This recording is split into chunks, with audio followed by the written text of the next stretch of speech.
Thank you all for joining us. My name is Avishai Avi, CEO of Trendyman. I'm super excited to be joined here by Niall Moran, the Director of Technology and PR at MarketBridge. Hi, Niall. Hi, Director of Technology PR here. My background's in marketing and PR and all things data focused and informing strategy. Thanks. And I'm super excited because Niall, you're at the epicenter of everything that's happening right now, right? It was this combination of things that used to sound like legacy. We're talking about PR, but then we're connecting it with what's happening now with LLMs. Where does this entire revolution kind of where does it meet you, and how do you find yourself in this in the eye of the storm now? Yeah, so I think we do everything sort of digital listening first and foremost. That informs a lot of what our strategies are focused on, and I think way back last year when we were starting to do digital listening on the market in terms of the direction of travel for the marketing industry and how it intersects with AI, we started to get a sense of with the launch of LLMs how people were searching and the way in which that was changing. So that was a huge sort of interest point for us, and it's really changed the buyer journey completely. I know we'll get into a little bit of that, but it's been fascinating. It's quite fast paced. It's ever changing. It's kind of something you need to sort of keep up with on a regular basis. But it's presented a huge sort of opportunity for us. It goes right across that sort of marketing mix in terms of, optimizing for LLMs is going to be affected by all elements of your sort of marketing mix. Yeah, and I think we're going to talk about this, but it's transforming how we as brands go to market. It's transforming how we as people are consuming information, engaging with other machines, with other knowledge bases. So everything is moving all at the same time. So it's a exciting, terrifying period. And again, to add everything, it's growing harder to sell, right? That's something that's we need to acknowledge the fact that with all the innovation that's happening, with all these kind of new things, we are seeing a genuine struggle of companies to generate pipeline, to achieve their business objectives. Even with this increased efficiency, there is much more competition on attention, on budgets. So we'll be trying to tackle in this short session what's happening and what you may and should be looking at. And I've been following kind of your webinars, and I think you've provided a really great framework for how to look at this and kind of denoise some of the stuff that we've been seeing. So I'm super excited to unpack that with you here today as well. Absolutely. Yeah, I think as marketers, it has actually forced us to sort of raise our own standards. It's consumer expectations are higher in terms of how the marketer will get into a little bit more of that. But the way in which people are searching now, AI has meant that's so responsive, so bespoke, so tailored to you that as marketers, we absolutely need to raise our game. Right. So let's talk about what we'll be talking about today. Going to be starting with just an overview of GEO. GEO, AO, the jury's still out, right? It's still up in the air. As a marketing industry, we love to bring acronyms to market. There is AIO, there's AEO, it's like when, this acronym soup really. But yeah, GEO seems to be where people are sort of landing on. But yeah, there's a lot of debate on that. It comes from, where, SEO moved from search engine optimization to search everywhere optimization. Everything's Mm. kind of flowing into that at the moment, I think. And we'll be unpacking, beyond the acronyms and kind of the genre that we love as marketers. I think we want to kind of get into the foundations and the first principles. How is it changing buyer journeys? Those are things that are still there, being influenced by this. So we'll be discussing that. We'll be sharing some interesting research, some data that we have kind of that we've combined both from Trendyman side, from MarketBridge, and share kind of those perspectives. And then kind of, I think, and the stuff that I'm also personally more excited is really kind of where we're heading, right? Kind of where we're looking and seeing the market go. What are we excited about in these new territories? But let's just finish kind of the introduction. So Niall, tell us about Market Bridge, or are you, transitioned from April 6th, right? So still rather new. Yeah, Um, so yeah, we've brought together a combined lot of businesses here in terms of to bring one compelling offer to market. So we're part consultancy, part agency. So we do everything from go to market strategic consultancy to analytics to full service marketing and PR. So we've got coverage across the sort of US and UK and service a lot of sort of global clients from there. And we're very pleased with our ranking in terms of the B2B front. and we're partnering with Market Bridge. We recently had a great event in New York, in Brooklyn, following the demand-based conference. So really happy to be partnering, and thanks for making the time to chat.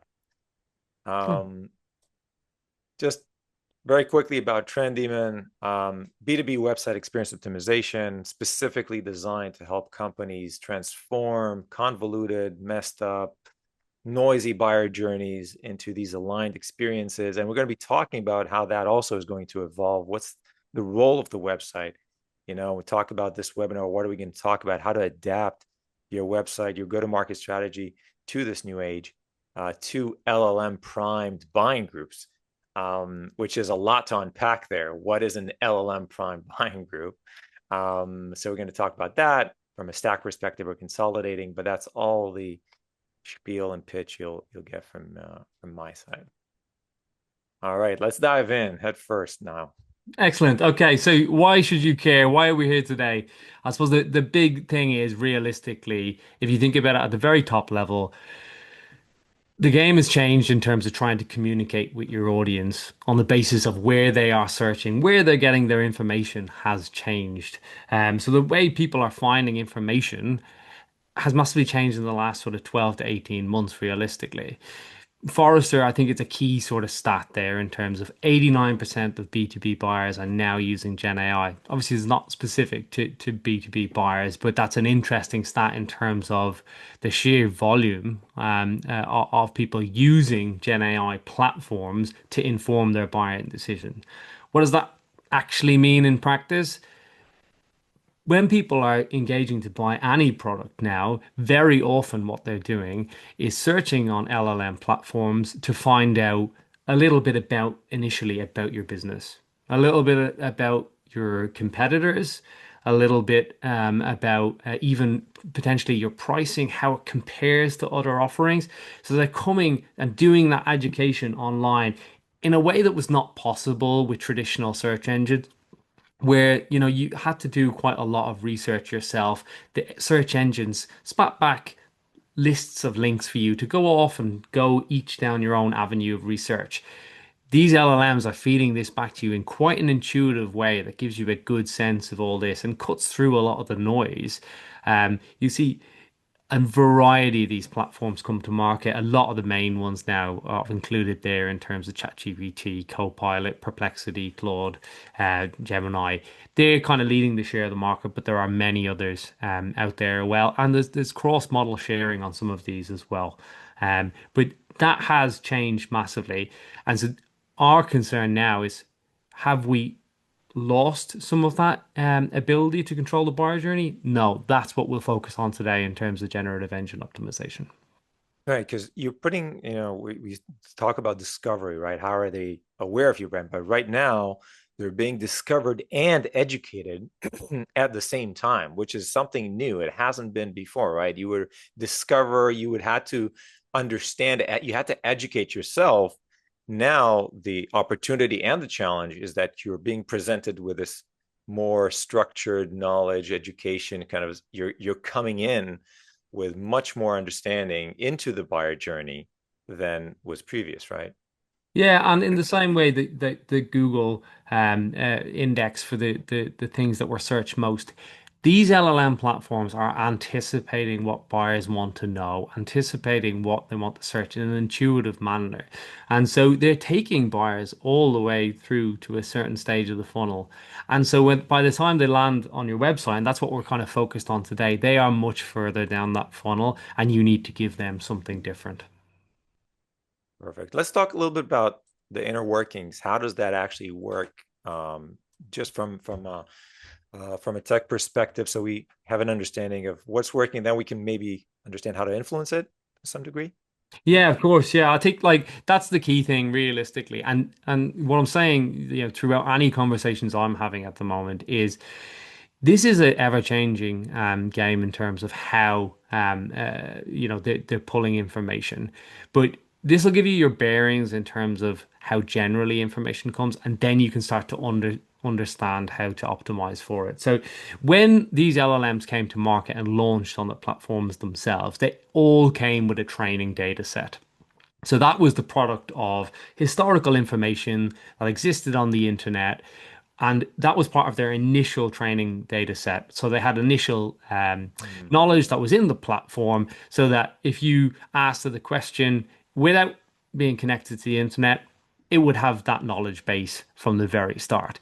Now, there's not a lot you can do to have influenced that other than go back in time and look at what your marketing was like 3 years ago when this was launched. And these aren't trained very often in terms of, they'll publish the dates for all these, but very often they're 6 to 12 months. It's quite costly to train these.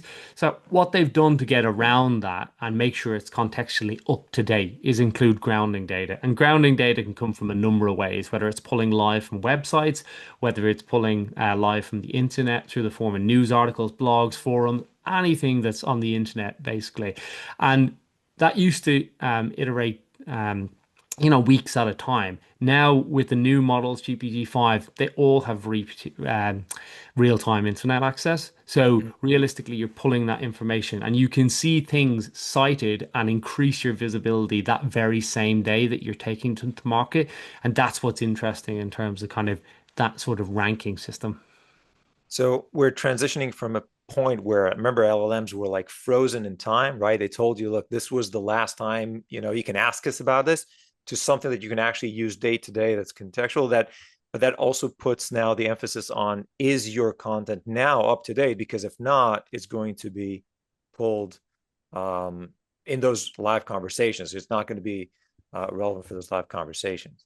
Yeah, 100%. And that just changes. And again, we'll get into this, but this changes the role of the website, the importance to have that up to date, the importance to have it in a very clear fashion that's accurate at any point in time, rather than a static page that's out of date, that's kind of providing what we would call hallucinations then to the LLMs in terms of inaccurate information or pulling from different things. And like from there, that starts. Now we can go on to the next slide. I think that's a good point for us in terms of what is the role of websites now? How does that interact when you're looking at LLMs? And so it's interesting because I feel like it's a cyclical approach in terms of this. Realistically, the strength of your website upfront is feeding the LLMs. So the LLMs are taking a lot of factual information about your offering from the website itself. So it's important for that to be up to date. It's important for that to be actually quite clear in terms of how you're communicating your product as well. Now, obviously, they're not going to take that completely at face value. They will have additional sources from that, from ones with sort of high credibility, whether that's factual ones like Wikipedia or high credibility sources such as editorial magazines that are widely read with prestigious journalists, etc. But the role of your website is to make sure that you're indexing in the right places.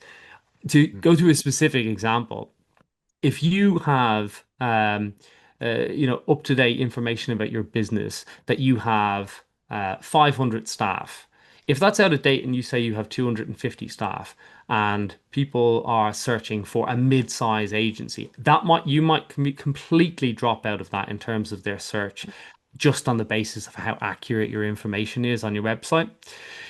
So that's feeding the LLMs to see where you can index. People are then using the LLMs as a tool for comparison. They're looking at searching on the LLMs and understanding, okay, what does this business do? Is it a good fit for me?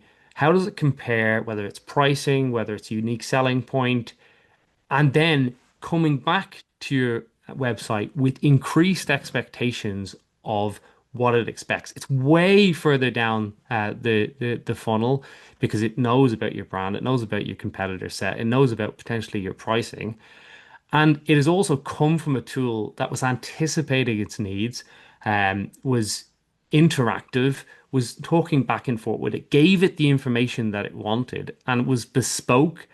So it suddenly sort of changes the goalposts in terms of what a website is now required to do. You don't want to go on to a website and see static pages and out of date information where you've come from something that was completely tailored to your needs. So it can be quite jarring. And I think that kind of changes and raises expectations for websites in general. But amazing now. And I just want to double click on that because I think maybe people are missing that. And it's important to kind of highlight your website, if I understand correctly what you're describing, is going to participate in those conversations, even if people are not coming to that website, right? It's going to be an active participant in this educational process and just kind of measuring it. And kind of we're used to thinking of a website as a destination, just as a place that captures people as they come in. But no, this is going to be an active participant in conversations. And if it's not able to hold its own, if your website doesn't have the content to hold that proper conversation, you will not eventually be getting that demand that you will be looking for. So it is a very significant, I think, paradigm shift that we're seeing here. Yeah, 100%. And I think LLMs, what's interesting is it kind of blends the marketing ecosystem. So it rewards businesses that are doing good marketing overall throughout. So if they have good websites, if their earned media is really strong, if their executives are really well thought of in the market. You'll see when we get to, looking at some of the source criteria, how LinkedIn matters quite a lot as well from the staff within your business. So it's a complete ecosystem, a window into your marketing ecosystem from there. But the website itself is the LLMs are taking it at red that if it's a factual piece of information about your business, it's best coming to your website. If Not necessarily saying that you're the best in class. They will look at third-party verification for that through a prestigious analyst report or some media. But in terms of what your product does, the website is super important in terms of where you index. Fantastic. I think when we're looking at some data from our perspective, this really kind of, I think, ties in very nicely with what you're describing, that people as they come from LLMs and we're tracking buyer journeys, we're looking at LLM based traffic. If LLM was in any way part of the journey, so what we're asking, we're looking at accounts, we're looking at journeys from those accounts, we're looking at those engagement rates, conversion rates. How are they different than non-LLM journeys? And we're seeing dramatic shifts. We're seeing um, more unique visitors, more pages, and a higher conversions into deals. And I think again, from one hand, it's not surprising, but I think the sheer magnitude of the difference between what it means to nail it on LLMs and miss is going to create a bigger chasm. I think it's going to make it harder for companies that are just doing okay to get away with it. If you're not going to be and then I want to ask you, do you think it's just a size game? How do the smaller companies have a chance to outcompete, to outmaneuver those bigger players, those more financed that they're up against? No, so I was actually just going to come on to that point. It's a great question. When the training that's data came to market first, the big companies actually dominated that quite a lot, just based on the volume of information that existed about those brands when the data set came to market.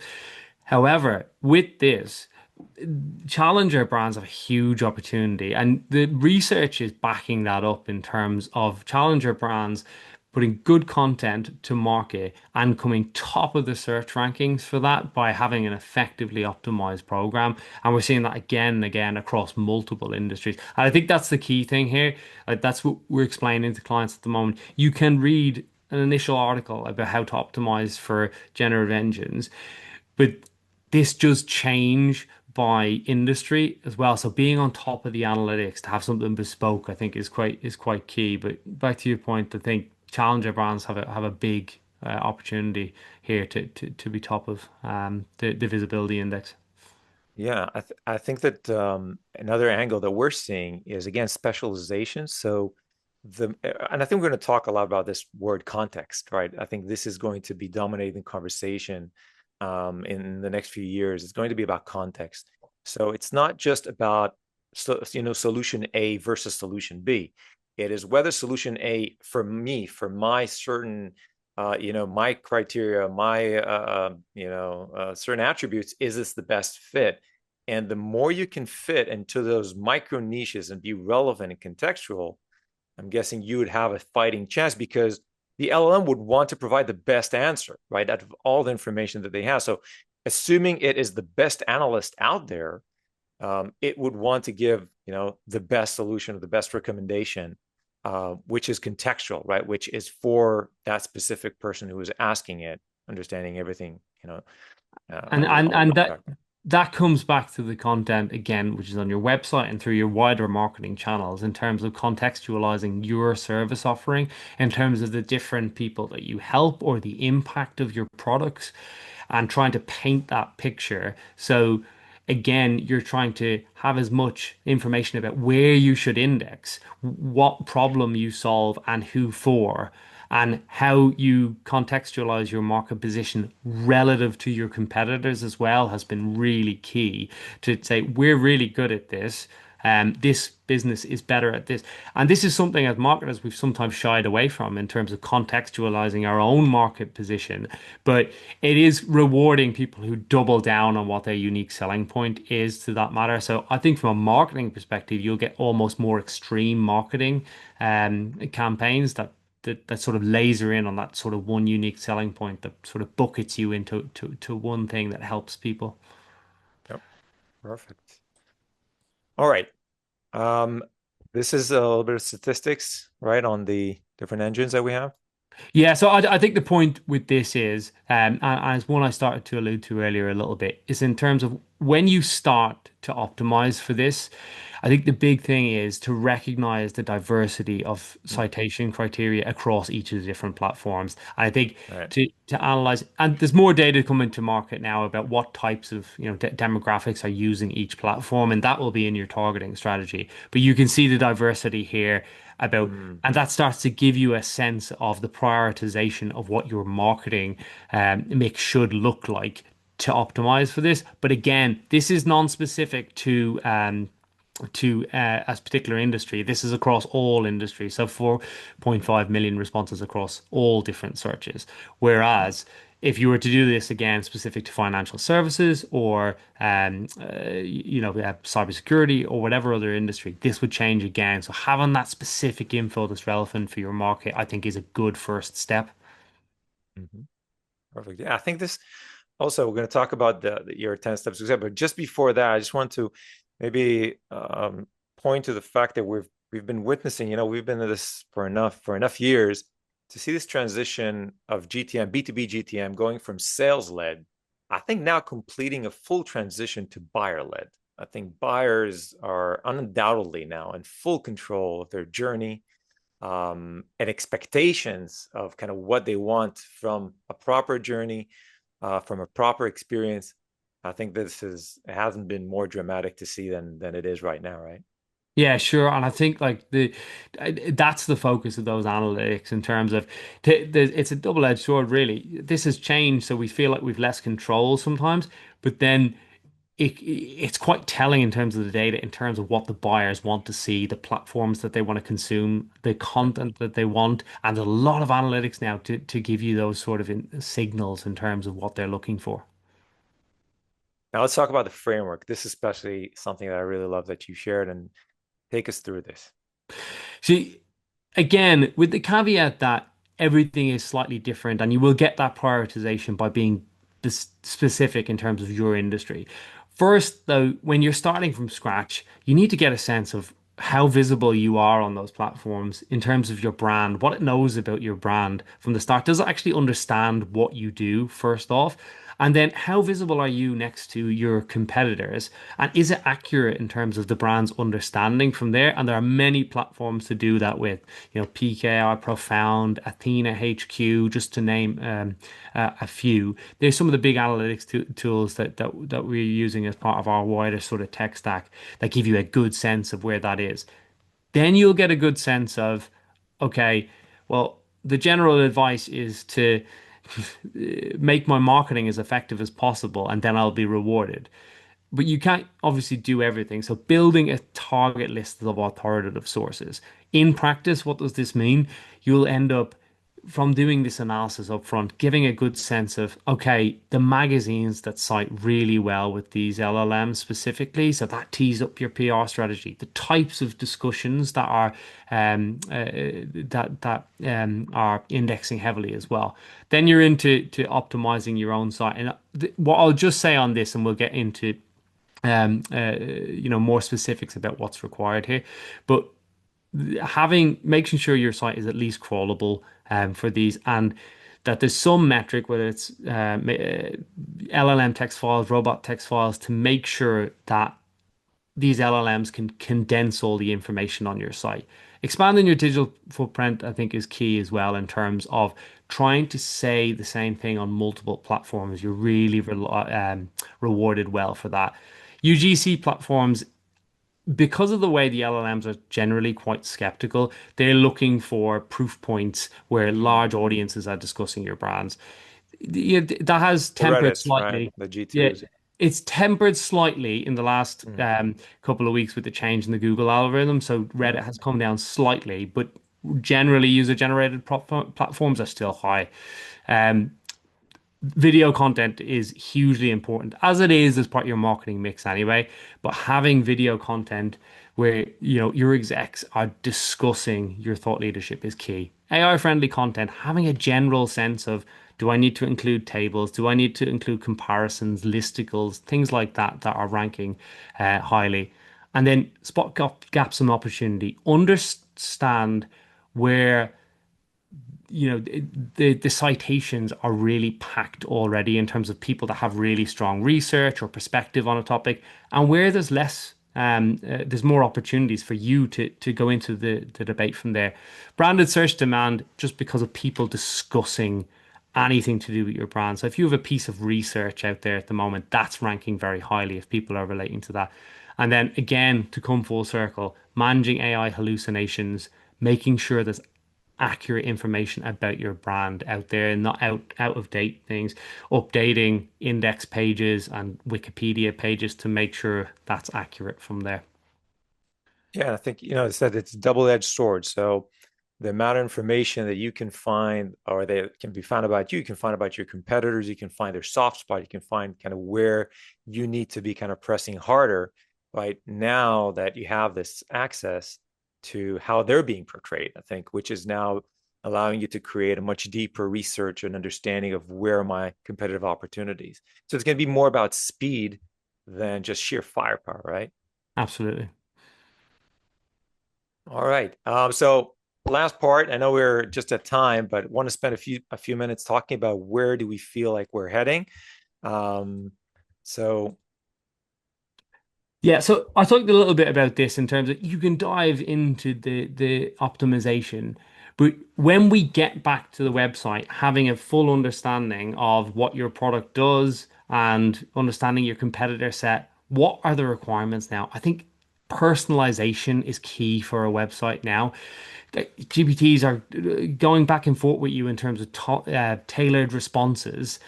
They want to understand and anticipate your questions. And I think that's key for the website here in terms of trying to adapt to that, because the expectations of your buyer now are so much higher. They've had a personal assistant walk them through the buying exactly, process, and then they get to a static website. It's not necessarily going to work. 100%. Yeah, preaching to the choir, man. Yeah, and I think as well, conversational. They want to hear back in terms of not Hmm. being a one-way element. That's the data that we're starting to see at the moment. That people, there was, I think the last stat was 62% preferred conversational interfaces even on websites. So that's Hmm. quite key in terms of that, in terms of having that back and forth rather than something that's just static. But do you also think that there's something that's kind of when you're dealing with an LLM, when you know it's an LLM, there's no salesperson behind it. It's a different conversation that you would have when you know it was an SDR, at the other end, kind of pushing you to do something, right? Yeah, and 100%. And I think all of that has to be tempered with that. But yeah, it's interesting to see people in general are getting just more accustomed to how their expectations of that. And I've heard a lot of people say that in terms of when I get to a website that doesn't have certain elements, I feel a little bit let down by that. Yeah. Yeah. I think, yeah, going back to context, right? If it doesn't Mm. understand me, if it doesn't take the effort to use, and we have so many signals at our disposal as marketers, right? We have the understanding of which company you're from, your past journey, which source you come from. If you're not taking the effort to understand what I care about when I come to your, when I finally come to your website, and you're not taking that opportunity to talk, to address me in the way that I want to be, then it's a really missed shot. Um, Um, and then we come to speed. I think again, the speed at which these GPTs respond to queries that has raised expectations in terms of buyers and what they expect from a website in terms of being able to get to information fast and not having to trawl through. The patience is gone, the yeah, attention is yeah, gone. yeah. So it's changed. Totally, totally. And then so higher bar for content quality. You you just got to be aware of what's been searched. And that comes back to your understanding what people are searching about your brand on these GPTs because by the time they get to your website, I think there is a higher bar for what they expect. They expect to get that next stage of information rather than just basics. And I think that's, is something that's updated in real time rather than these sort of static FAQ pages, I think is quite key. And this is doubly true, right? Where it's so easy to generate content, it's so easy to create mass and masses amount of pages. So genuine voice and an actual understanding of topics um, that the LLMs I think would be reading. So the LLMs would be going through the noise. They'll be able to sift and find the goal. And so if you're not able to create that goal, you're not going to be able to surface. 100%. Yeah, that's completely there. And then I think it's this is that next stage of sort of websites in terms of people are now asking things, GPTs to contextualize things, uploading decks, uploading pictures, and asking questions about that. That's what the next level of that requires in terms of integrating that sort of rich search experience, being able to go back and forth through a website to upload different pieces of content to ask questions about that. And it's more of a ask rather than browse mode. Yeah. And I think that that takes us to kind of where we're also seeing the future of websites. So, Trendyman in itself, we were talking about building buyer journeys through connecting people from a page to a page to a page. And, we're thinking about how can we take this to the experience that people are now expecting from interactions. And so how do we move from an orchestrated framework into an agentic framework, which basically says, I need to understand the information about you, the context, where you are, where you're coming from. I will, as the LLM, I will have the knowledge of the website, all the pages, and I will be able to hold this conversation, contextual conversation with you that really matters to you, that is relevant to you at your specific time, with the asterisk, kind of with a note that this is still controlled by the marketer as opposed to like a standalone LLM, which you're not. But you are able to continue that experience when they're coming in and conversing. Of course, having the agentic website connect well with the other LLMs, so to be more welcoming or be more connected with the LLMs, presenting them the information that they need to present to you. So that's definitely where we see the market shift. Where also we're taking it is just to show you a quick example is really having embedded units in the website that provide a contextual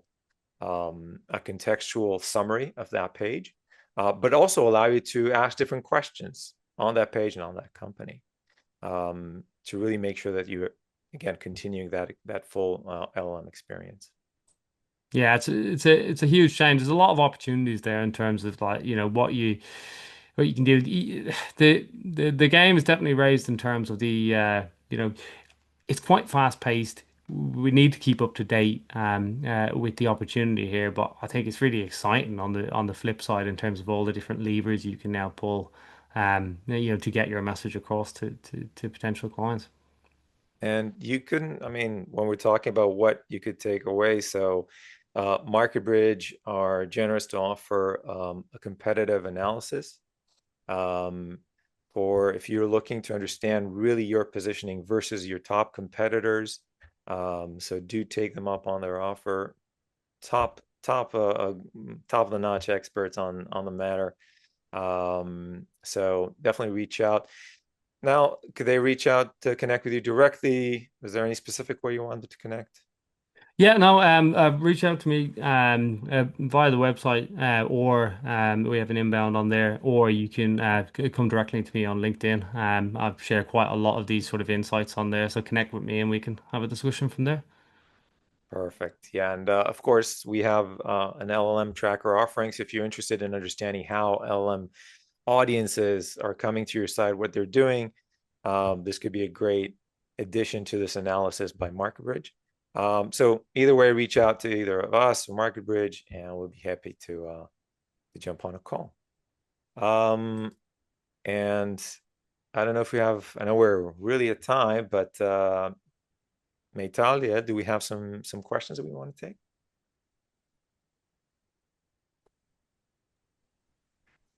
So I see we had some questions. We'll answer them in our follow-ups. I think now just to let Yeah. everybody get back on onto their days. But again, I wanted to thank you so much for taking the opportunity. Always a pleasure. And looking forward to doing more of these. Excellent. Thanks for having me. Thank you. Cheers. Cheers.